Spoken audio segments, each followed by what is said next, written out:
6월 3일 월요일 하나님 말씀 베드로전서 1장 22절부터 2장 10절까지입니다. 한 절씩 같이 교독하겠습니다. 너희가 진리를 순종함으로 너희 영혼을 깨끗하게 하여 거짓 없이 형제를 사랑하기에 이르렀으니 마음으로 뜨겁게 서로 사랑하라. 너희가 거듭난 것은 썩어질 씨로 된 것이 아니요 썩지 아니할 씨로 된 것이니 살아있고 항상 있는 하나님의 말씀으로 되었느니라. 그러므로 모든 육체는 풀과 같고 그 모든 영광은 풀의 꽃과 같으니 풀은 마르고 꽃은 떨어지되 오직 주의 말씀은 세세토록 있도다 하였으니 너희에게 전한 복음 곧 이 말씀이니라. 그러므로 모든 악독과 모든 기만과 외식과 시기와 모든 비방하는 말을 버리고 갓난아기들 같이 순전하고 신령한 젖을 사모하라. 이는 그로 말미암아 너희 구원에 이르도록 자라게 하려 함이라. 너희가 주의 인자하심을 맛보았으면 그리하라. 사람에게는 버림바가 되었으나 하나님께는 택하심을 입은 보배로운 산돌이신 예수께 나아가 너희도 산돌같이 신령한 집으로 세워지고 예수 그리스도로 말미암아 하나님이 기쁘시게 받으실 신령한 제사를 드릴 거룩한 제사장이 될지니라. 성경에 기록하였으되 보라 내가 택한 보배로운 모퉁이 돌을 시온에 두노니 그를 믿는 자는 부끄러움을 당하지 아니하리라 하였으니 그러므로 믿는 너희에게는 보배이나 믿지 아니하는 자에게는 건축자들이 버린 그 돌이 모퉁이의 머릿돌이 되고 또 부딪히는 돌과 걸려 넘어지게 하는 바위가 되었도다 하였느니라. 그들이 말씀을 순종하지 아니함으로 넘어지니 이는 그들을 이렇게 정하신 것이라. 그러나 너희는 택하신 족속이요 왕같은 제사장들이요 거룩한 나라요 그의 소유가 된 백성이니 이는 너희를 어두운 데서 불러내어 그의 기이한 빛에 들어가게 하신 이의 아름다운 덕을 선포하게 하려 하심이라. 너희가 전에는 백성이 아니더니 이제는 하나님의 백성이요 전에는 긍휼을 얻지 못하였더니 이제는 긍휼을 얻은 자니라. 아멘. 이것은 하나님의 말씀입니다. 지난 주일부터 토요일 주일부터 저희가 베드로 전서 함께 보고 6월 달은 베드로 후서 함께 묵상하게 되는데요. 베드로 전서 베드로 후서에 기록된 시기는 네로의 통치 시기로 알려져 있습니다. 그래서 박해와 핍박이 굉장히 심했던 시기이죠. 그래서 베드로 전서와 베드로 후서의 중심적인 내용이 무엇이냐면 고난을 어떻게 극복할 것인가, 고난을 극복하는 방법이 무엇인가, 믿음과 사랑에 대한 이야기가 굉장히 많이 있죠. 고난을 어떻게 없애버릴 것인가가 아니라 고난을 어떻게 믿음으로 그리고 하나님이 주신 그 사랑으로 극복할 것인가를 생각하고 논의하는 것이 무엇이냐면 베드로 전서와 후서의 주요 내용입니다. 왜 이 이야기가 많았냐 하면 상황이 나빠지니까 믿음의 상태가 나빠지는 사람들이 굉장히 많았던 거죠. 상황이 나빠질수록 오히려 믿음을 견고하게 지키는 사람들이 많았다면 베드로 전서와 후서가 기록되지 않았을 수 있겠죠. 그런데 이제 현실은 상황이 나빠지니까 박해가 심해지고 그리고 핍박이 심해지니까 믿음이 흔들려서 배교에 이르는 사람들이 많아지게 된 것이죠. 그것을 베드로가 보면서 어떻게 이 고난의 시기, 이 박해와 핍박의 시기 동안에 믿음을 잘 지키는 인생을 살 것인가에 대한 이야기를 구체적으로 이야기를 합니다. 오늘 본문도 몇 가지만 그런 부분, 그런 관점에서 좀 살펴보고 같이 좀 적용해 보도록 하겠습니다. 먼저 22절 같이 읽겠습니다. 시작. 너희가 진리를 순종함으로 너희 영혼을 깨끗하게 하여 거짓 없이 형제 사랑하기에 이르렀으니 마음으로 뜨겁게 서로 사랑하라. 거기 22절에 마음으로 뜨겁게 서로 사랑하라. 거기에 뭔가 표시를 해주시면 좋을 것 같아요. 그 상황과 형편이 어려워지고 고통이 아니라 고난이 되고 그리고 박해와 핍박이 늘어나는 상황 가운데서 사람들에게 일반적으로 생겼던 현상은 뭐냐 하면 나 아닌 다른 사람에 대한 사랑이 식는 거예요. 이거는 예수님께서 종말에 관한 이야기를 하실 때도 예수님이 이미 이야기하신 내용들입니다. 사랑이 점점 식어지는 현상이 일어나게 될 것이다. 로마의 박해 시기를 겪었던 그리스도인들, 처음에 신실한 그리스도인들이었지만 그 박해 시기가 길어지고 그 한복판에 본인들이 있으면서 점점 자신만을 위하게 되고 자신만을 사랑하게 되는 현상이 일어나게 된 거죠. 그래서 누군가를 돌보고 누군가를 사랑하고 누군가를 섬길 수 있는 여유가 사라지게 된 거예요. 그런데 오늘 본문의 22절에 너의 주변에 있는 사람들은 그저 이웃이 아니라 네가 마땅히 사랑해야 할 형제다라고 이야기를 하는 거죠. 그러므로 그들을 뜨겁게 사랑해라. 이것이 뭐냐 하면 고난 중에 있는 성도가 해야 할 일이다라고 이야기를 하는 거죠. 이 본문을 좀 우리에게 적용을 해보면 이렇습니다. 내 삶이 힘들어지면 우린 다 이런 생각을 하는 거죠. 나도 힘든데 누구를 사랑하는가. 이게 생각해보면 이게 굉장히 상식적인 이야기죠. 근데 그때 오늘 본문의 사도 베드로를 통해서 하나님이 뭐라고 말씀하시는 거냐 하면 네 상황이 힘들지라도 하나님이 너에게 맡겨주신 사람들을 사랑하라. 이것은 마치 하나님이 나를 위하는 것 같지 않고 이들만 위하는 것 같은 느낌을 주거든요. 그래서 이런 말씀에 굉장히 반감이 생기게 되는 거죠. 근데 이때 우리가 잊지 말아야 될 것이 무엇이냐면 내 주변에 있는 사람들을 내가 어떻게 정의할 것인가. 이것이 우리에게 되게 중요하죠. 사실은 우리가 힘들고 어려울 때 내 형제면 힘들고 어려워도 사랑하고 섬길 수 있지만 그들이 이웃이면, 즉 내 형제가 아니라 남이라면 그러면 우리는 쉽게 그 관계를 끊어버릴 수 있잖아요. 그런데 오늘 이 본문에서는 내 주변에 있는 남, 그 이웃을 형제라고 불렀거든요. 왜 이렇게 불렀는가를 생각을 해보면 마가복음 3장에 예수님께서 이런 질문을 하세요. 누가 내 형제이고 누가 내 자매인가? 예수님의 가족들이 예수님을 찾으러 왔다는 이야기를 예수님께서 듣고 함께 모여있던 제자들과 사람들에게 이야기합니다. 내 형제는 육체적인 피를 나눈 사람이 내 형제가 아니라 하나님의 말씀대로 하나님의 뜻대로 행하는 자가 내 형제다. 하나님을 믿고 하나님의 말씀을 신뢰하여 믿음으로 살아가는 자가 바로 내 형제다. 이게 뭐냐 하면 예수님의 가족의 정의였어요. 형제의 정의. 이 예수님의 형제의 정의가 계속해서 이어져야 되는데 상황이 좋을 때는 그게 이어지는데 상황이 나빠지고 어려워지면 그게 어려워지는 거죠. 문제는 상황이 문제가 아니라 상황이 나빠질 때 내가 나빠졌기 때문에 내 믿음의 태도가 약해졌기 때문에 생기는 일인 거죠. 그래서 이 부분에서 우리에게 도전하는 게 있어요. 그것은 무엇이냐면 상황이 어려울 때 너의 믿음의 상태가 나빠지지 않게 하기 위한 방법. 그것이 무엇이냐면 어려울 때 너를 돌아보는 건 지극히 당연한 일이지만 어려울 때 너뿐만 아니라 너의 주변에 있는 너의 이웃, 그들을 너의 형제로 생각하고 서로 뜨겁게 섬기고 사랑하라 라는 도전을 우리에게 주시는 거죠. 이 도전은 사실은 되게 어려운 일이에요. 우리에게. 형편이 좋으면 누구나 다 그렇게 할 수 있어요. 근데 오늘 본문의 시점은 형편이 상황이 굉장히 어려울 때거든요. 근데 되게 중요한 건 믿음이라는 게 언제 드러나는가?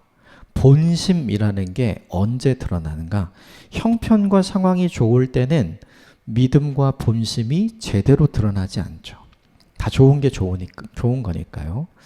그런데 형편과 상황이 어려울 때는 그 사람이 가지고 있는 본심이 어떤 건지, 그 사람이 가지고 있는 믿음이 어떤 건지 제대로 드러나잖아요. 예수님께서 우리에게 보여주셨던 말씀하셨던 그 말씀, 오늘 본문을 통해 하나님께서 베드로를 통해 이야기하고자 하는 말씀은 뭐냐 하면 너의 믿음을 제대로 드러낼 수 있는 시기가 고난의 시기다. 그러므로 그 고난의 시기에 내가 하나님을 향해 가지고 있는 믿음을 제대로 드러내라. 라고 하는 도전의 말씀이죠. 그래야 이 믿음이 진짜 믿음이구나 하나님이 인식하신다는 거죠. 우리가 인생을 살아가면서 바라고 원하는 게 있죠. 그게 뭐냐 하면 진짜가 되고 싶은 거죠. 베드로는 예수님과 함께 제자로 예수님을 따라다닐 때 많은 사람들에게 베드로가 최고야, 베드로가 수제자야 라는 말을 들었어요. 그리고 본인도 그렇게 생각했었고 많은 사람들도 그렇게 인정했었고, 그런데 상황이 나빠지자, 예수님이 끌려가시게 되자, 재판받으시게 되자, 그리고 너도 한패다 라는 질문을 받게 되자 베드로가 어떻게 되죠? 3번 예수님을 모른다고 부인하고 그리고 마지막엔 저주하게 되었잖아요. 그러니까 상황이 굉장히 어려울 때 자신의 믿음이 어떻게 변질되어 가는지를 너무나 잘 알고 있었던 사람이 누구냐 하면 베드로였어요. 그래서 오늘 베드로가 도전하는 거예요. 상황이 어려울 때, 환경이 나빠질 때 그 사람이 갖고 있는 진짜 믿음이 어떤지가 드러나게 된다. 거기서 절대로 실패하지 말아라. 이 도전을 우리에게 줍니다. 이 도전을 저와 여러분에게 적용했으면 좋겠어요. 우리의 상황과 형편이 좋을 때 말고 우리의 상황과 형편이 어려워질 때 우리가 하나님을 향해 가지고 있는 진짜 믿음이 어떤 것인지, 우리가 하나님을 향해 갖고 있는 진짜 본심이 어떤 건지 드러나게 된다는 거죠. 그 드러나게 되는 구체적인 방법 중에 하나가 무엇이냐면 내 이웃, 내 주변에 하나님께서 나를 믿고 맡겨두신 사람을 내가 어떻게 대하는지에 따라서 그것이 드러난다는 것이죠. 인생의 고난의 시기에 우리는 나만 생각하는 사람이 되기 쉬운 것 같아요. 그런데 오늘 본문에 하나님의 마음은 너만 생각하는 사람이 되지 않았으면 좋겠다죠. 왜인가요? 내게 맡겨주신 사람들을 위하는 인생을 살면 하나님이 나를 위해 계셔서 하나님이 나를 위해 역사하신다는 걸 보여주고 싶은 거죠. 이 믿음의 싸움, 이 도전에 기꺼이 도전해 보시면 좋겠고 여기에 실수와 실패가 없게 되기를 주님의 이름으로 축복합니다. 이렇게 하기 위해서 해야 될 것이 있어요. 2장 1절부터 3절까지 같이 읽어볼까요? 시작. 그러므로 모든 악독과 모든 기만과 외식과 시기와 모든 비방하는 말을 버리고 갓난아기들 같이 순전하고 신령한 젖을 사모하라. 이는 그로 말미암아 너희가 구원에 이르도록 자라게 하려 함이라.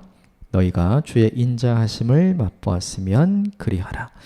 그렇게 하기 위해서 성도가 해야 될 일이 2가지가 있어요. 첫 번째는 뭐냐 하면 버려야 할 것을 버리고, 2번째는 뭐냐 하면 사모하고 추구해야 할 것을 추구하는 거죠. 오늘 본문에 버려야 할 것은 1절에 모든 악독, 기만, 외식, 시기, 모든 비방하는 말을 버려라. 고난의 시기에 나만 생각하게 되어서 어려운 시기를 함께 잘 극복하기 위해서 필요한 게 뭐냐 하면 이런 것들을 다 버리라는 거죠. 이런 것들을 버려야 형제를 사랑할 수 있고, 그리고 말씀을 붙들고 말씀을 기준으로 믿음을 잃지 않고 살아갈 수 있게 되는 거죠. 또 하나는 이걸 버리는 것만으로는 부족하다는 거예요. 버릴 건 버리고 추구하고 사모할 것은 사모해야 되는데 오늘 본문에 갓난아기들 같이 순전하고 신령한 젖을 사모하라. 갓난아기들이 먹고 자랄 수 있는 거, 오늘 본문의 내용으로 보자면 23절부터 24절까지에 나오는 말씀이 바로 신령한 젖에 해당하는 거죠. 하나님 말씀을 먹어야 내가 자라게 되고 내가 성장하게 된다는 거예요. 이게 뭐랑 똑같냐면 이거예요. 아이들이 건강하게 자라기 위해서 필요한 게 뭐냐면 깨끗한 환경이 필요하잖아요. 근데 중요한 건 깨끗한 환경을 만든다고 아이들이 건강해지지 않아요. 무균실에서 자라면 아이들이 건강하게 잘 자랄 것 같은데 우리가 일상으로 살아가는 무균실을 나오면 이 무균실에서 자란 아이들은 굉장히 면역이 약하게 되는 거죠. 다른 예를 들자면 이런 거죠. 화초를 키우는데 들에서 키우는 화초와 온실 속에서 키우는 화초. 온실 속에서 키우는 화초는 굉장히 건강하게 잘 자라나죠. 그렇죠? 반면 들에서 자라난 화초는 온실 속에서 자라나는 화초보다는 크기가 작아요. 그런데 무엇이 더 강인하냐면 들에서 자란 화초가 훨씬 더 건강하고 그리고 병충해에 강인하게 되는 것과 비슷한 거죠. 그러므로 중요한 게 있어요. 뭐냐 하면 버릴 것은 버리고 취할 것은 취하고 이 두 가지를 다 해야 성도가 고난 중에 고난을 스스로 극복하고 고난을 스스로 이길 수 있을 만큼 성장하고 자라게 된다는 거죠. 오늘 이 본문에서 보여준 핵심 메시지는 뭐냐면 우리는 모두 다 어떤 생각을 하고 있냐면 고난이 비켜가는 인생, 고난이 있다가도 고난이 사라지는 인생, 고난 속에서 우리가 기도함으로 고난을 없애버릴 수 있는 인생이 되면 너무 좋겠다. 우리는 이런 생각을 하잖아요. 그런데 오늘 본문이 보여주는 건 뭐냐 하면 고난이 없어지지도 않고요. 고난이 비껴가지도 않고요. 그리고 우리가 기도한다고 고난이 사라지지도 않아요. 이건 그냥 여전히 있는 거죠. 대신에 여전히 우리 주변에 있는 고난을 잘 극복하고 잘 견뎌내고 그리고 그 고난으로부터 믿음이 흔들리지 않고 넘어지지 않고 온전히 서서 주를 향해 당당히 걸어가는 믿음의 사람이 되도록 우리가 건강하게 자라야 한다라는 걸 이야기해 주는 거죠. 그러므로 무엇보다 중요한 게 고난을 피하는 것보다 중요한 건 고난에 맞설 수 있도록 강인해지는 거. 이게 훨씬 더 중요하다는 걸 이 본문이 우리에게 알려주는 거예요. 예수 그리스도를 구주로 고백하고 믿음이라는 것이 생기고 그리고 우리가 다음 생에 하나님 나라를 꿈꾸는 인생을 이 땅에 살아가면서 우리에게 필연적으로 주어지는 게 뭐냐 하면 인생의 고난인 것 같아요. 고난이 없는 사람은 없죠. 근데 중요한 건 그 인생의 고난이 주어졌을 때 그 고난 때문에 쓰러지는 인생, 그 고난 때문에 낙심하는 인생, 그 고난 때문에 믿음의 파선을 하는 인생이 아니라 오히려 그 고난 때문에 더 견고해지고 더 강해지고 더 성장해서 우리가 쉽게 알고 있는 그리스도의 장성한 분량에 이르기까지 온전히 커진 장년의 신앙을 가진 하나님의 사람이 되는 것. 이게 뭐냐 하면 하나님의 꿈이고 하나님의 목표인 거죠. 이걸 우리가 염두에 두고 생각해야 될 것 같아요. 그래서 우리의 바람은 그렇죠. 고난이 없었으면 좋겠다. 우리의 바람이지만 실제로 우리 인생에 고난이 주어졌을 때 우리는 고난이 없었으면 좋겠는데 고난이 있어서 낙심하고 좌절하잖아요. 그것보다는 이 고난을 내가 어떻게 극복하는 사람이 될 것인가, 어떻게 이 고난을 고난으로 여기지 않는 사람이 될 것인가가 하나님이 우리를 보시는 관점이 되는 거죠. 이것을 하기 위해 필요한 게 있어요. 모든 부정적인 것은 다 버리는 거예요. 그리고 무엇보다 중요한 우리에게 새 힘을 주고 긍정적인 힘을 낼 수 있도록 도와주는 하나님의 말씀은 사모하는 사람이 되는 거죠. 근데 실제로 고난이 우리에게 닥쳐왔을 때 우리는 이 반대로 하는 것 같아요. 고난의 시기에 우리는 훨씬 더 악한 마음 많이 갖고 사람들 속이려고 하고 외식하고 시기하고 비방하고 욕하는 말 많이 하잖아요. 근데 오히려 그 시기에 우리가 해야 할 건 뭐냐면 그것을 버리고 하나님 말씀으로 우리를 채워서 우리를 성장하고 성숙시키는 일들이 필요하다는 거죠. 이걸 우리에게 적용하면 인생의 고난이 찾아왔을 때 우리가 해야 할 일이 있어요. 우리 입으로 할 수 있는 모든 악한 말, 생각할 수 있는 모든 악한 생각 이런 거 다 버리고 마음에 품을 수 있는 모든 시기심, 질투심 이런 거 다 버리고 우리가 해야 될 건 뭐냐면 하나님의 말씀으로 우리의 내면을 채워가는 일. 그 일을 하면 그 고난이 나를 쓰러뜨리지 못하고 오히려 내가 그 고난을 넘어설 수 있는 하나님의 사람으로 성장하고 성숙하는 시간이 된다는 거죠. 고난을 우리의 성장과 성숙의 기회로 삼는 저와 여러분이 되시기를 주님의 이름으로 축복합니다. 이렇게 하기 위해서 필요한 관점이 하나 있어요. 그 관점에 대해서 오늘 이후 본문의 내용을 쭉 이야기를 하는데 4절, 5절 먼저 같이 읽어보겠습니다. 시작. 사람에게는 버림바가 되었으나 하나님께는 택하심을 입은 보배로운 산돌이신 예수께 나아가 너희도 산돌같이 신령한 집으로 세워지고 예수 그리스도로 말미암아 하나님이 기쁘시게 받으실 신령한 제사를 드릴 거룩한 제사장이 될지어라. 4절에 보면 사람에게 버림바가 되었으나 하나님께는 택하심을 입은 예수. 이게 되게 중요하죠. 뭐냐면 그 예수 그리스도 십자가에 못 박았던 사람들은 예수 그리스도를 하나님이 보내주신 그리스도, 메시아로 생각하지 않았잖아요. 그죠? 그래서 예수 그리스도를 십자가에 내어주게 되었고 십자가에 죽게 만들었던 거죠. 그런데 하나님의 관점은 달랐다는 거죠. 그러니까 결과적으로 보면 누구의 관점이 맞았냐 하면 예수 그리스도를 십자가에 죽게 만들었던 사람들의 관점이 틀렸잖아요. 그러니까 오늘 이 부분은 그걸 이야기하는 거죠. 고난을 보는 사람의 관점과 고난을 보는 하나님의 관점이 있다는 걸 알아야 해. 지금 이 이야기를 하고 있는 거예요. 고난을 극복하고 고난 중에 신앙을 잃어버리지 않는 방법은 예수 그리스도를 메시아가 아니라고 보는 관점을 가진 사람이 아니라 예수 그리스도가 메시아야라고 보는 하나님의 관점이 있어야 한다는 거죠. 그러니까 똑같은 걸 보고 똑같은 걸 경험하는데 다르게 봐야 하고 다르게 생각해야 한다는 걸 이 본문이 우리에게 보여주는 거예요. 정리하면 이래요. 십자가는 예수 그리스도를 죽게 만들었던 사람에겐 저주였어요.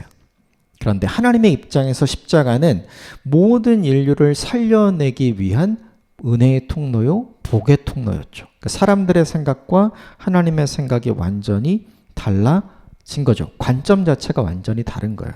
그래서 사람들은 십자가에서 죽어가는 메시아였던 예수 그리스도를 보고 저건 죄값을 자기가 받는 거다 이렇게 생각은 했지만 하나님은 어떻게 생각하세요?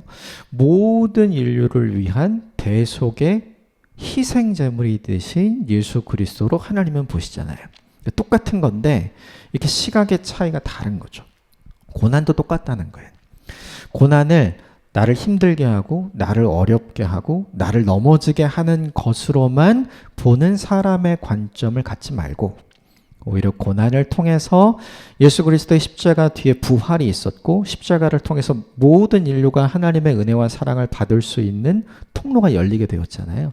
그러니까 고난을 통해서 하나님께서 우리에게 하고자 하시는 어떤 일이 있다는 걸 기대하고 소망하고 희망하는 믿음을 가져야 한다는 거죠. 그것은 고난을 내가 어떻게 볼 것이냐가 되게 중요한 것 같아요. 실제로 사람들에게 중요한 건 뭐냐 하면 이 고난이 어떤 고난이냐, 이 고난이 무엇이냐, 이게 사람들한테는 굉장히 중요해요. 그런데 하나님은 지금 어떻게 하라고 하는 거냐 하면 그 고난을 내가 어떻게 볼 것이냐, 어떻게 생각할 것이냐, 어떻게 받아들일 것이냐, 그것이 훨씬 더 중요하다는 거죠. 그래서 구체적인 예를 한 가지 들어주는데 그게 6절부터 8절까지 나온 우리가 너무나 잘 알고 있는 사람들이 버린 돌 그리고 하나님의 세우시는 집의 모퉁이 돌이 된 그 내용을 이야기합니다. 6절부터 8절까지 같이 읽어보겠습니다. 시작.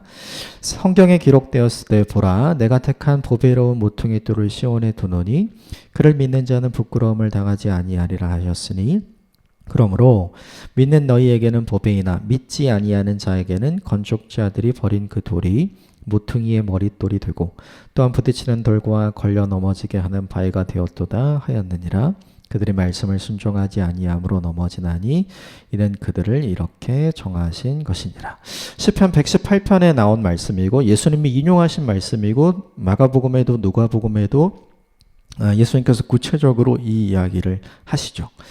사람들의 관점에서는 메시아가 아니지만 하나님의 관점에서는 메시아였고 그리스도였어요. 사람들의 관점에서는 버린 돌이지만 하나님의 관점에서는 모퉁이 돌인 거죠.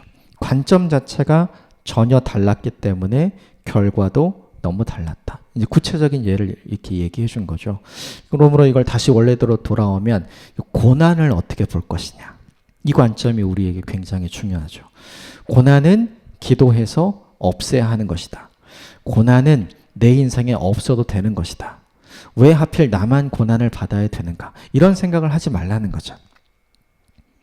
고난 중에 하나님이 피할 길을 여시니까 오히려 고난을 통해 하나님을 더 깊이 경험할 수 있다. 그렇죠? 고난이 우리에게 유익이라 말씀하셨기 때문에 고난을 통해서 우리는 성장하고 성숙할 수 있다. 고난을 통해서 하나님이 행하시는 일이 있죠. 예수 그리스도의 십자가라는 고난을 통해서 하나님께서 온 인류를 향한 하나님의 사랑과 은혜를 부어주셨기 때문에 고난이 꼭 나쁜 것은 아니다라는 거죠. 그러므로 이 잘못된 관점을 가지고 있을 때 우리에게 일어나게 되는 일이 뭐냐 하면 오늘 8절 말씀에 있는 것처럼 넘어지게 되는 근거가 된다. 그래서 내가 하나님 잘 믿고 있었는데 왜 갑자기 고난이야? 이러면서 시험에 빠지게 되고 믿음의 파선이 일어나게 되고 낙심해서 넘어지는 사람이 생길 수 있잖아요. 그러니까 그렇게 되지 말아야 한다. 지금 이 이야기를 하고 있어요. 마지막 9절과 10절 같이 읽어볼까요? 시작. 그러나 너희는 택하신 족속이요 왕 같은 제사장들이요 거룩한 나라요 그의 소유가 된 백성이니 이는 너희를 어두운 데서 불러내어 그의 기이한 빛에 들어가게 하신 이의 아름다운 덕을 선포하게 하려 하심이라. 너희가 전에는 백성이 아니더니 이제는 하나님의 백성이요 전에는 긍휼을 얻지 못하였더니 이제는 긍휼을 얻은 자니라. 너희는 어떤 사람이냐 하면 너희가 당하고 있는 고난 때문에 하나님을 원망하도록 부르심을 입은 사람이 아니다. 너희가 받는 고난 때문에 믿음이 흔들려서 믿음의 파선을 일으키라고 하나님이 불러주신 사람이 아니다라는 거예요. 오늘 본문 9절에 너희는 택하신 족속이요 라고 되어 있죠. 그 택하신의 표시를 좀 해주시면 이 뜻은 어떤 뜻이 있냐면 고르다가 최고로 좋은 것을 고른 이런 뜻이에요. 엄선된. 그러니까 우리를 하나님의 사람으로 불러주신 이유가 뭐냐면 고난이 오더라도 그 고난 때문에 흔들리지 않을 사람이라고 하나님께서 믿어주고 계시는 거죠. 너라면 이 고난에 흔들리지 않을 거야. 기본적으로 하나님이 우리를 이렇게 생각해주고 계시는 거야. 그래서 우리가 전에는 하나님의 사람이 아니었지만 이제는 하나님의 사람이 되었고, 내가 전에는 하나님의 은혜 아래 있지 않은 사람이었지만 이제는 하나님의 은혜 아래 있는 사람이 되었다. 이 이야기를 하면서 왜 그렇게 했는가? 우리를 향해 베풀어 주신 그 하나님의 사랑과 그 은혜를 아름답게 선포하기 위해서 선발된 사람이다. 거죠. 근데 언제요? 고난의 시기에. 이게 되게 중요해요. 고난이 찾아오면 우리는 아무것도 안 보이고 그 고난만 보여요. 근데 하나님은 우리를 왜 선택하셨냐면 고난의 시기에도 고난에 집중하지 않고 고난을 이길 힘을 주시고 고난에 대해서 맞설 능력을 주시고 또 고난을 고난으로 여기지 않고 고난 중에 피할 길을 열어주시는 하나님의 은혜와 하나님의 사랑과 하나님의 인도하심을 누군가에게 아름답게 말할 수 있는 사람으로 세우기 위해서 우리를 세워주셨다는 거죠. 이 부분이 저는 사실 오늘 본문을 통해 우리에게 제일 위로가 되고 도전이 됩니다. 진짜 그 사람의 본심을 어떻게 알 수 있는가? 가장 어려울 때 그가 어떻게 하는지를 보면 되잖아요. 가장 힘들 때 그가 어떤 말을 하는가? 가장 어려울 때 그가 어떤 행동을 하는가? 이걸 보면 그 사람이 나를 향해 가지고 있는 진심이 어떤 건지 알 수 있잖아요. 가장 어려운 고난 앞에서도 내가 하나님 때문에 버티는 겁니다. 하나님이 반드시 이길 힘을 주실 겁니다. 하나님이 반드시 이 상황을 열어주셔서 새로운 상황으로 나를 인도해 주실 겁니다. 하나님을 붙들고 하나님의 이야기를 할 수 있는 사람이라면 그 이야기를 듣는 사람들이 어떻게 생각할까요? 저 사람이 믿고 있는 하나님은 도대체 뭐길래? 저 사람에게 주셨던 그 하나님의 사랑이 도대체 뭐길래? 저 사람에게 주셨던 그 하나님의 믿음이 도대체 뭐길래? 이런 생각을 하지 않을까요? 그러니까 가장 힘들고 어려울 때 모두 다 뒤돌아서고 모두 다 도망가고 모두 다 부인할 때 돌아서지 않고 그 자리를 지키며 믿음을 지키는 하나님의 사람을 통해서 누가 선명하게 드러나냐면 그런 선택을 하게 하신 하나님이 어떤 분인지가 선명하게 드러나잖아요. 그러면 그 장면을 보고 있는 모든 사람들은 그가 믿는 하나님은 믿을 만하다. 이 생각을 하게 되는 거죠. 그래서 결국 이 9절 10절이 우리에게 보여주는 게 뭐냐 하면 고난 중에 흔들리지 않고 하나님의 아름다움, 하나님의 은혜, 하나님의 사랑에 대해서 이야기할 수 있는 사람은 그 사람의 존재 자체가 강력한 복음의 증거요, 강력한 복음의 통로가 된다는 걸 이 본문이 우리에게 보여줍니다. 이렇게 되기 쉽지 않은 것 같아요. 그런데 이렇게 되었으면 하는 바람이 오늘 우리에게 있는 거죠. 이걸 우리에게 적용해 보면 우리가 이런 사람이 되기 위해 필요한 게 있어요. 이게 뭐냐면 고난이 필요합니다. 고난 중에 흔들리지 않고 하나님을 자랑하고 하나님을 사랑하고 하나님의 은혜에 감사함으로 그 고난을 잘 견디어내고 그 고난을 잘 통과할 수 있는 사람이 되려면, 그래서 그 사람의 존재 자체로 하나님이 어떤 분인지가 아름답게 드러나려면 기본적으로 우리에게 있어야 되는 전제가 뭐냐면 우리 인생 가운데 고난이 찾아와야 돼요. 고난의 한복판에 있는 우리를 어떻게 볼 것이냐가 결국 우리를 어떤 사람으로 만들 거냐를 결정하는 거죠. 저는 이 믿음의 싸움에서 절대로 지지 않는 저와 여러분이 되시기를 주님의 이름으로 축복합니다. 예수님을 메시아로 보지 않았던 사람들의 관점이 이를 망쳤잖아요. 그렇죠? 예수님을 메시아로 보았던 하나님의 관점, 그 관점을 가지고 있었던 사람이 결국 하나님이 어떻게 놀라운 일을 행하시는지 보게 되는 증인의 삶을 살게 되었잖아요. 이것 잊지 않았으면 좋겠어요. 지금 내게 있는 고난, 힘든 것만 보지 않았으면 좋겠고요. 오히려 이걸 통해서 하나님이 어떻게 아름답게 드러날 수 있는지를 보는 저와 여러분이 되시기를 주님의 이름으로 축복합니다. 내 관점은 언제라도 틀릴 수 있지만 하나님의 관점은 언제라도 맞습니다.